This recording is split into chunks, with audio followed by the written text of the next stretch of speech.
So this is important when you get in a situation where you want to make a solution and you want it to stay at a certain pH. And so you can choose to create a buffer based on what you need. We don't always need things to be buffered at pH 7. We may need something that needs to be buffered at pH 3. We may need pH 8. It just depends on the situation and what you're working with. So, you can destroy the buffer if you add too much acid or if you add too much base, because it is contingent upon having an appropriate ratio of acid to base. If you add too much, you cannot use X as small. So, the capacity is how much acid or base can be effectively neutralized without causing a large change in pH. Let's see, I'm trying to think. Who's done titrations before and actually seen the pH curve? Maybe? Okay. So there's a whole lot, you go up a lot and then it gets flat and then it goes up again. So it's kind of like a cubic function, a little bit. Use your imagination. The buffer is the part where it's flatter. So the most effective buffer system is when your acid and your conjugate base concentrations are equal. Keep that in mind when you're trying to create your buffer. You want equal concentrations of acid and base.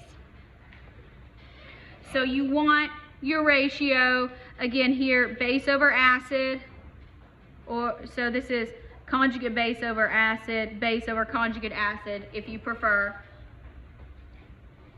Needs to be between 0.1 and 10.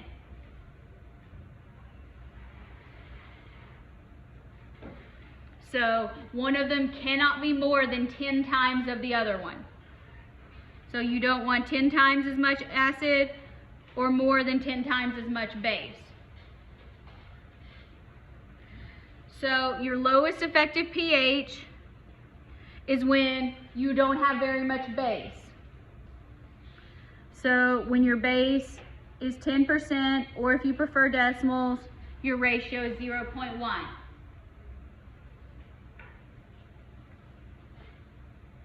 Your highest effective pH of your buffer system is when you have more base, and so that would be on the upper end, so you have less acid.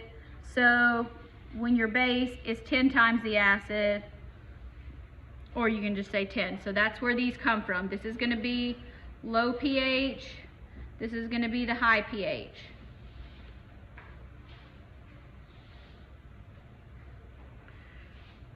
So rather than getting in the weeds about that, you find your buffer system, you take one pH unit and you add or subtract it from the pKa. So if you prefer effective pH, so we can say effective pH equals pKa plus or minus 1. Pick the notation that works best for you. I don't really care. Does everybody have this written down?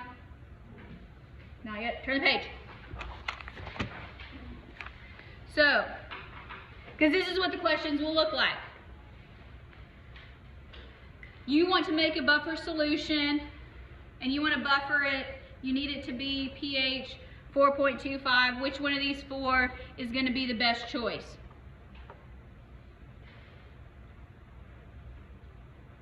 Anybody got a guess? Which one is which one has a pKa that is closest to 4.25? That's what you're looking for. Formic acid, yes. So this is one you choose. Because you want to be the closest, Because if you look at this, this one's going to be 0.95 to 2.95. That's not even close. That's not even in the range. This is going to be 2.34 to 4.34. That's barely in the range, but it could work. You would want to put more base than acid there. This one, 2.74 to 5.74. Hey, that has it in there. And here, 6.54 to 8.54. Doesn't it? I agree.